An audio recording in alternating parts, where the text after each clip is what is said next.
오늘은 고당도 설탕 수박 만드는 방법을 가르쳐 드리고, 조금 있으면 이제 장마 되면은 수박이 쩍쩍 갈라집니다. 열과 현상을 어떻게 완벽히 잡는지 가르쳐 드리도록 하겠습니다. 그리고 성장기에 어떻게 추비를 줘야 되고 방제는 어떻게 하는지 상세히 설명드릴 테니까 수박 심어 놓으신 분들은 끝까지 한번 보시길 바랍니다. 수박 당도를 높이려면은 추비 때 질소 성분을 낮추고 가리 성분을 높여야 됩니다. 이거는 농촌기술센터에서도 그렇게 교육하고 있습니다. 1차 추비 때는 질소 인산가리 비율이 비슷한 거 주시면 되지만은 2차 추비부터는 무조건 질소가 낮고 가리 성분이 높은 걸 주셔야 됩니다.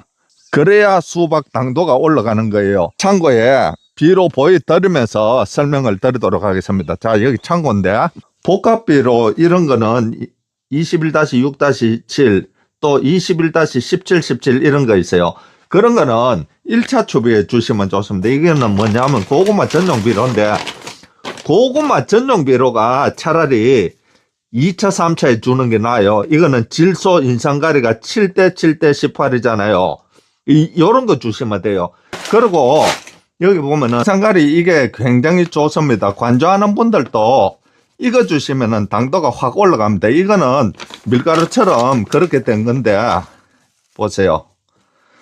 자, 여기에 이런 질소 인산가리, 가리가 높은 걸 주셔야 됩니다. 당도 높이려면 2차, 3차에 여기에 이 황산가리 이걸 조금 섞어가 주시면은 굉장히 도움이 됩니다. 근데 이거는 지금 수용성인데 입제로 된 것도 있어요. 수박 당도 높이기 위해서 제일 중요한 것이 추비입니다. 그래서 다시 정리를 드리면은 1차에는 질소 인산가리 1:1:1, 2차 추비는 질소가 낮고 인산가리가 높고, 3차는 아예 질소는 확 낮고 가리 성분이 높아야 됩니다.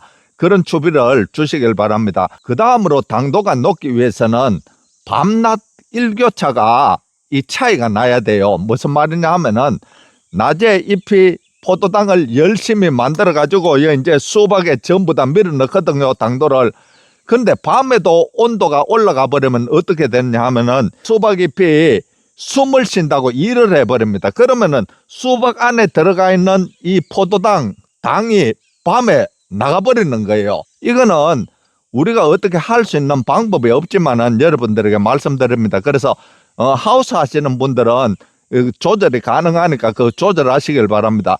그 다음으로는 물 관리예요. 수박이 자랄 때는 지금 이제 주먹보다 저희들 수박이 이렇게 더 크잖아요. 이럴 때는 물이 사실 굉장히 많이 필요합니다. 그런데 다 자라가지고 수확할 때 돼서 물을 계속 공급해버리면은 당도가 떨어집니다. 그러니까 수확 한 10일 전부터는 물을 아예 주지 마세요. 노지에는 비가 와도 물이 들어가는데 물 주면 안 됩니다. 그렇게 하면은 당도가 확 올라갑니다. 그 다음 설탕 수박 만들려고 하면은 당도 높이는 영양제가 있어요. 당도제. 그거는 언제 사용하냐면 수박이 이렇게 달려오면은 이때부터 7일 간격으로 서너 번 막 뿌려줍니다. 그렇게 하면은 수박 당도가 확 올라가요. 인터넷에도 보면은 당도 높이는 영양제가 많습니다. 뭐 스테비아 넣어놓고도 만들어 놓고 뭐 여러 가지 만들어 놓은 게 많은데, 스테비아 같은 거 그런 거는 함량을 보셔야 됩니다. 스테비아 조금 넣어놓고 스테비아 넣어놨다고 막 써놓은 그런 것도 있어요. 함량을 보셔야 돼요. 스테비아 말고도 당도 높이는 영양제가 많습니다. 제가 인터넷 싹 검색해 가지고 제일 좋은 거 제품 보기에 링크 하나 걸어 놓도록 하겠습니다. 그래서 당도 높이는 영양제를 사용을 하면 어떻게 되느냐, 2,3브릭스가 올라가 버립니다. 보통 12브릭스 되면 굉장히 얘들이 달고 맛있어요. 근데 우리 수박이 10브릭스 나오는데 당도 높이는 영양제를 쳐버리면 2,3브릭스가 올라가 버리는 거예요. 그래서 13브릭스까지 막 올라가 버립니다. 그래서 당도 높이는 방법 세 번째는 당도 높이는 영양제를 치면 좋다. 언제부터? 착과하고부터 7일 간격으로 서너 번. 다음으로는 적정 착과 수를 유지를 해야 됩니다. 무슨 말이냐 하면은 수박 한 포기에 4개, 5개 막 이래 달아버리면은 맛이 없어요. 한 개, 두 개, 많게는 세 개, 요 정도만 달면은 제일 맛있습니다. 한 포기에 하나만 달면 여러분 이런 거 나옵니다. 15kg 이상. 제가 지금 저기에 보면은 한 포기에 하나 달아놨어요. 여기 이순 재배를 해놨는데 이순 재배 중에 수박을 하나를 달아놨습니다. 지금 여기 요렇게 해놓으면 15kg 이상 됩니다. 저기는 삼순 재배해서 2개 단 곳도 있고 3개 달아놓은 곳도 있습니다. 수박을 당도가 높게 하려면 여러분 수박밭에 가면 순치기 계속 하세요. 여기 보면은 수박은 원순에서 어미순에서 3마디에서 5마디 사이 제가 잘라라고 했죠.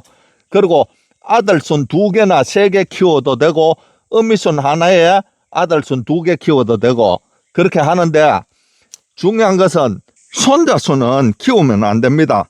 어미순에서 달든지 아들순에서 달든지 그거는 상관이 없는데 여기도 이렇게 보면 이거 보세요. 손자순이잖아요. 이거 손자순 이런 걸 안 잘라주면은 얘들이 가늘어지고 잎이 작아집니다. 그러면 수박 당도가 떨어져요. 그래서 이렇게 한 번씩 와보고 여기 보세요. 손자순이 이렇게 나가죠. 이런 거는 무조건 잘라버리세요. 손자순은 천지 볼 일이 없습니다. 자, 이렇게. 그래서 수박 당도를 올리기 위해서는 적정 착과수를 유지하시길 바랍니다. 무조건 많이 단다고 좋은 게 아닙니다. 그리고 잎수 확보를 해야 돼요. 얘들이 제대로 크게 되려고 하면은 40개에서 50개 있어야 됩니다. 그렇게 하면은 얘들이 고당도 설탕 수박이 나옵니다. 그래서 수박 당도 높이는 방법은 추비를 주는데 질소 성분을 낮고 인상가리가 높은 것, 갈수록 인상가리가 높은 걸 주셔야 됩니다. 그리고 물 관리는 수확 10일 전에는 무조건 물을 끊으시길 바랍니다. 그리고 당도 높이는 영양제를 뿌려주면은 2, 3브릭스 당도가 올라가 버립니다. 마지막으로는 잎수 확보. 손자줄기 나오는 거는 무조건 끊어버리세요. 이거 보세요. 이렇게 오면 올 때마다 보면은 계속 이런 게 자랍니다. 그리고 너무 한꺼번에 많이 달려고 하지 마세요. 그렇게 하면은 당도가 떨어집니다. 그 다음으로 열과 현상 원인과 해결책에 대해서 말씀을 드립니다. 여러분 아무리 당도가 높아도 수박이 쩍 갈라져 버리면 끝입니다. 그래서 열과 현상 생기는 가장 큰 이유는 물 때문에 그래요. 비가 와서 수박이 물을 확 빨아 당겨 버리기 때문에 그렇습니다. 그러면 껍질이 내부 압력을 못 이겨서 터져 버리는 거예요. 그걸 막기 위해서 어떻게 하면 되느냐. 장마 때 제일 중요합니다. 첫 번째, 뿌리에 비 들어가지 않게 그렇게 해놓으면 됩니다. 여러분 제가 수박에 이렇게 활대를 해놨죠. 활대. 이거 왜 해놨냐 하면은 처음에는 수박 모종 심고 냉에 걸리지 않기 위해서 부직포 덮어놨어요. 근데 활대를 걷지 않는 이유가 무엇이냐 하면은 조금 있으면 장마 오거든요. 장마 오면은 수박이가 아무리 잘 키워놔도 전부 다 갈라져 버립니다. 여위에 비닐을 덮을 거예요. 비닐을 딱 덮어 놓으면은 절대로 수박이 터지지 않습니다. 저는 작년에도 그렇고 올해도 그렇고 항상 이 비닐을 덮어 줍니다. 그러면 여러분들 비닐 못 덮어 주는 곳은 어떻게 하면 되느냐, 그것도 간단히 설명드리도록 하겠습니다. 여기는 접목 수박 심어 놨어요. 접목 수박은 하나씩 키우면은 15kg, 17kg 됩니다. 자, 여기는 비닐 덮지 않고 여러분 어떻게 하는지 가르쳐 드릴게요. 여기 보면은 이거는 뭐냐면 추비 준 곳이에요. 추비 준 곳. 추비 준 곳인데 장마 오기 전에 여러분 이렇게 막으세요. 그냥 막지 말고 요래 막아놔도 비가 다 들어갑니다. 비닐 있잖아요. 검은 비닐이나 흰 비닐 아무거나 비닐을 해가지고 요래 딱 눌러 놓으세요. 그러면은 여기에 비가 못 들어가잖아요. 그러면 뿌리 쪽에도 물이 들어가거든요. 그럼 뿌리 쪽에 물 못 들어가게 비닐 여러분 집에 있는 거 아무거나 해가 가위로 잘라서 딱 넣어 놓으세요. 이렇게 비 못 들어가게 이렇게 해서 흙을 딱 덮어 놓으면은, 그러면 여러분 위에 제가 비닐로 막은 거하고 똑같은 효과를 가집니다. 이렇게 딱 해 놓으시면은 제가 저 밑에 비닐을 덮어 놓은 거와 같은 그런 효과를 가집니다. 그러면은 얘들이 안 터집니다. 여기는 제가 접목 수박을 해놨습니다. 접목 수박. 그래서 열과 현상 방지하기 위해서는 제일 중요한 것이 물입니다. 장마 때 물 많이 못 들어가게 해야 됩니다. 두 번째는 질소를 과다 시비를 하면은 추비 때 껍질이 얇아져서 비가 오면은 바로 터져버립니다. 그래서 당도 높이는 방법 얘기했듯이 질소는 낮고 인산가리 높은 것을 비료를 주세요. 그 다음 세 번째는 칼슘제를 주기적으로 공급을 하면은 이 껍질이 강화가 됩니다. 주먹만 할 때부터 칼슘제 연면 시비하세요. 일주일 간격으로 해주면은 굉장히 도움됩니다. 열과 현상뿐만 아니라 잎이 건강해지는 거예요.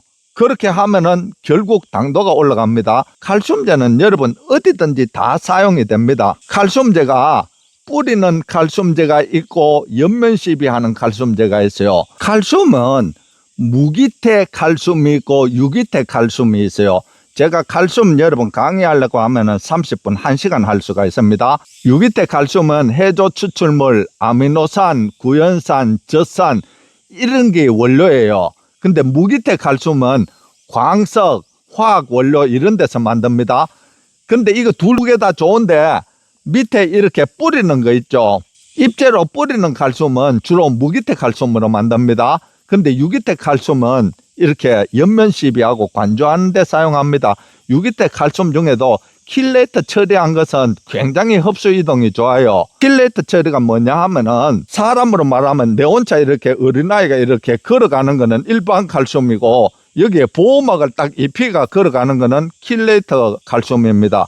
킬레이터 처리가 만들면은 칼슘이 더 비쌉니다. 왜? 흡수 이동이 잘 되도록 만들었기 때문에. 여러분 이거 다 설명하면은 여러분 머리 아프니까 제가 인터넷 싹 검색해 가지고 제일 좋은 칼슘제 하나 제품보기에 링크 걸어 놓도록 하겠습니다. 그래서 칼슘제를 뿌리면은 열과 현상이 확 줄어듭니다. 그리고 잎을 너무 많이 따버리면 안 됩니다. 잎을 너무 과하게 따버리면은 직사광선을 강하게 받아서 낮에 뜨겁고 밤에 차가워지기 때문에 껍질이 스트레스를 받아요. 그래서 열과가 잘 됩니다. 그리고 수박에도 여러분 진딧물도 있고 탄저병도 있고 등굴마름병도 있고 그렇습니다. 수박잎이 건강하고 깨끗해야 되지 수박잎이 상태가 안 좋다 그러면은 당도도 안 올라가고 열과도 생기고 그렇습니다. 제가 심어 놓은 거 보여드리도록 하겠습니다. 여러분 수박잎 한번 보세요. 수박잎이 앞뒤로 깨끗해야 됩니다. 이렇게 이게 진하고 두꺼워야 돼요. 이렇게 해야 여기서 영양을 만들어 가지고 이리로 다 가는 거예요. 그래서 수박에도 탄저도 있고 넝쿨 썩은병 같은 것이 있어요. 그리고 해충으로는 창기에 진딧물이 많습니다. 그런 것을 방제를 해줘야 됩니다. 진딧물을 먹어버리면 어떻게 됐냐 하면은 뒤에 진딧물이 붙거든요. 그러면은 즙을 빨아먹기 때문에 오글오글해 버립니다. 이 작아져요. 그렇기 때문에 절대 좋은 수박이 나오지를 않습니다. 그래서 오늘은 수박 당도 높이는 방법과 수박 열과 생기지 않는 방법 말씀드렸으니까 수박 농사 지으신 분들은 참고하시기를 바랍니다.